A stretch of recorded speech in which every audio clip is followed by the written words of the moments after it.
Hey guys, welcome to another episode of New York Bassin. In this video today, I'm going to talk about spring fishing. I know Brad did a video on spring fishing, and it was about his top 3 baits of last year. Well, this isn't from.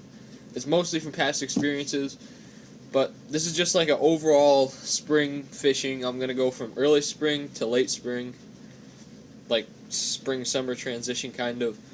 So let me get started. Towards the end, I'm going to go through and show you guys good springtime lures, colors, how you want to fish them, where you want to fish them, all that. First off, I'm going to talk about just fish the fish in general. So actually, I'm just going to break the video up into kind of segments. So in the first part of the video here, I'm going to talk about early spring. At least for us guys up north, you guys down south, you guys are in like the spawn right now. I don't really know what to tell you, but for us northern guys here, we it's usually like mid-April, usually just when the ice out. Like you go out, ice just melted. You go out that weekend. The fish are still in winter mode. They have not started moving up yet. That's the thing. They are still they're still suspended, and you're gonna have to find the fish. That's what's going to be tough about the first probably 2 or 3 weeks of fishing before the fish start to move up and the water really starts to warm up, is you're going to have to find them. A couple ways you can do that is you can find out what kind of structure they might be on. It's kind of like summertime fishing. The fish are going to be very lethargic, so you're going to have to probably make them bite. If you think you're fishing slower, guys, you got to fish slower. You gotta fish like painfully slow unless you're gonna try and get a reaction bite. So that's pretty much it for early spring, and then you go into pre-spawn mode. Pre-spawn mode is like the most fun fishing time besides the spawn, but I'll get into that. But pre-spawn, fish are eating up, they're moving up shallow, and they're looking for something to eat. So you just gotta kind of beat the banks, it depends what time of pre-spawn. There's early pre-spawn. Fish aren't quite moved up all the way back in the creeks or whatever for spawning, mouth of creeks. So you're probably going to want to hit them up, and you're gonna want to find muddy water. I figured out that muddy water warms up faster than like clear water, so the fish like to move back in muddy coves sometimes. So, well, it's kind of like where it's more muddy most of the time because the water warms up there faster in the shallower water. So that's usually a safe bet.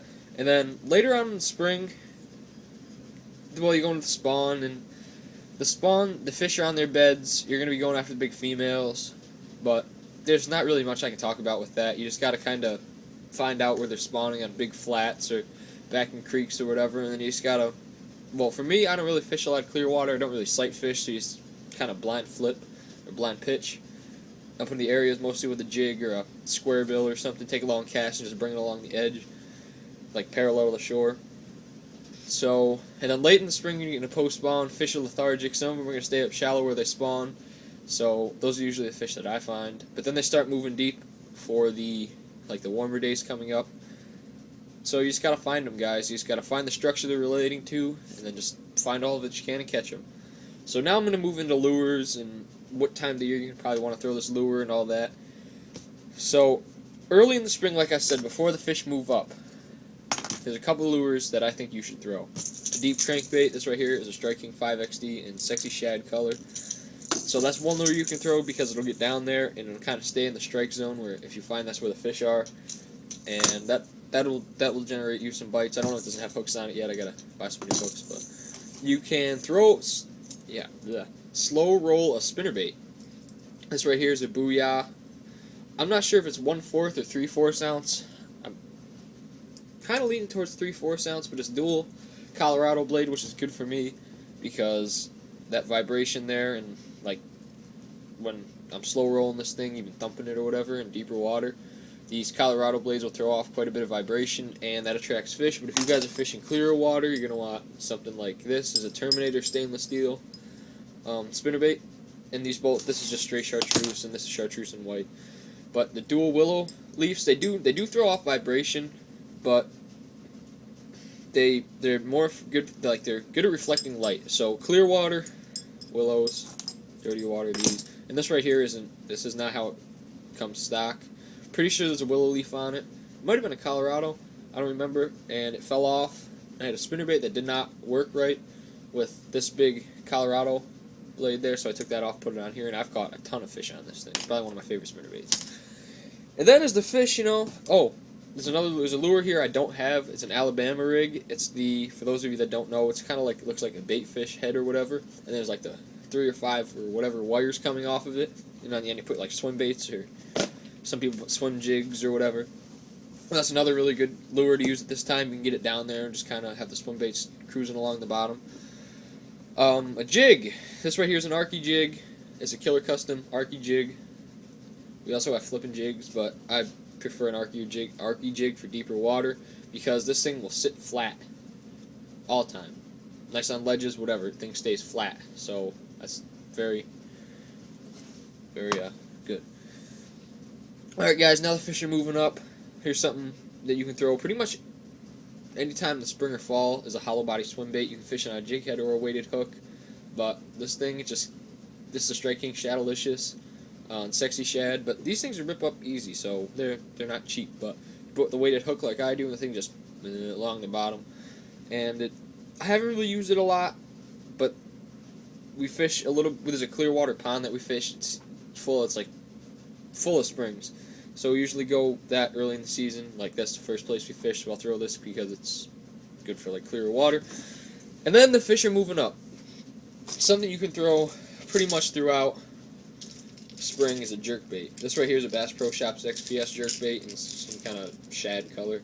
It's got like holographic gills. But you want to fish these things slow. I mean, you're getting it down there, boom, boom. You got to find a cadence that works. That's another thing. But you're just going to boom, boom, and just let it sit. Make sure the thing suspends right and just let it sit. 30, 40 seconds, jerk it again, let it sit. Throw these pretty much anywhere you can get them. Like different depths depending on the jerk bait. So that's a very, very good spring lure. Another really, really good spring lure you can pretty much throw anywhere, anytime is a rattle trap. This right here is a Strike King Red Eye Shad and Chartreuse Perch. This thing, it rattles and vibrates like crazy. You bring this thing, you can fish this thing anyway. You can yo-yo it, cast it out, reel it in, burn it. Just pretty much, there's really not a wrong way to fish this thing. You just gotta kind of find out what the fish want. So it's a very good springtime lure. Jigs. This right here is like a black, blue, purple here, like a bruiser. So that's good for the darker water that I fish. This right here's craw. I'm sorry guys, I can't talk today. Fish feed on craw in the spring. This right here is a Spro Little John square bill crankbait. The color's called Spring Craw. So this is right here is Flaming Craw. That's another really good color. Just kind of match it up with the water clarity and what you think the fish want. And then square bills. Square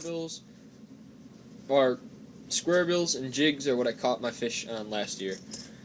That's what we killed them on. Brad might be throwing a square bill, I'll throw a jig, vice versa. Sometimes you both throw a jig, sometimes you both throw a square bill. That's pretty much what we both threw the whole time. See, and this right here is in Green Pumpkin, same thing. I haven't used a Spro Little John crankbait yet.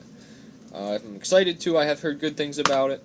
So, that's the first like microchip, sorry about that guys, bill there, so, that I've used. This one's in Green Pumpkin, it's kind of like a craw, kind of can imitate anything.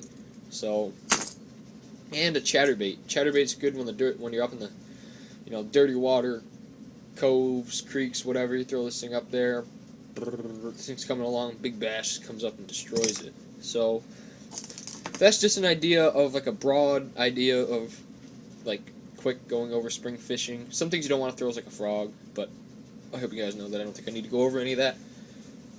But 6XDs, I mean, not 6XDs, 6XDs early, but DT6s from Rapala, they work really good. The Bassmaster Classic was pretty much one on one of them.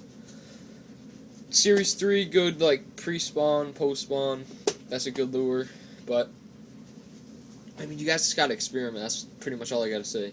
But, guys, we're in March here, and hopefully within this next month we'll have some fishing videos coming up, but who knows, there's like 2 feet of ice, and it does not seem to be warming up anytime soon. So, we'll keep you updated, guys, and hopefully we'll get on the water soon. Thanks for watching. Hope this helped.